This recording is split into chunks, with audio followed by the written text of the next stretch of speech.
stuff that we practice translates into the game. And like we've been saying all year, our defense is our focal point. So for us to keep that foot on the gas and transfer it into offense is a big thing for us. Could y'all see what y'all doing affecting Duke? Yeah, we saw, but that's just through scouting and the coaching schemes that he gave us before the game.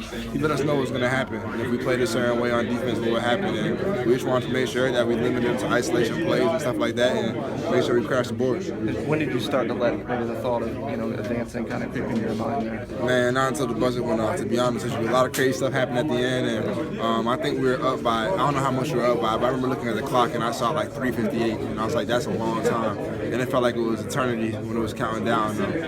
Talking to Sam and everybody, we just made sure that we kept the guys under composure and made sure that they kept their emotions under wraps. You're a senior, be able to play New York Sweet 16. That can't get any better than that. That's the greatest feeling for me personally. I live in Toronto, that's 5 hours away, so I'm gonna have a whole bunch of family at the game. And like Sam has been saying all day, why not us? We want to compete with anybody in the country, and the opportunity that we have is in front of us is tremendous. Dwayne, what's it like to see Frank so emotional after the game? He had tears in his eyes. I mean, how emotional does that make you? It makes me very emotional because that's a guy that's believed in me personally, believed in Darius and Justin and I.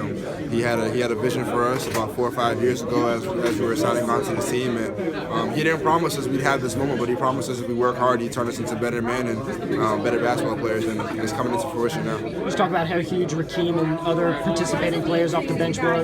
You don't win this game without production off the bench like that. It all trickles down from the coaching staff. A guy like Raw, he's a guy who has a big heart, the heart of a giant, and is a guy that, he has great confidence. And you can see it on the court on both sides of the ball. So he doesn't care who he's going against, how big, how small, he's going to play hard every play. Thank you.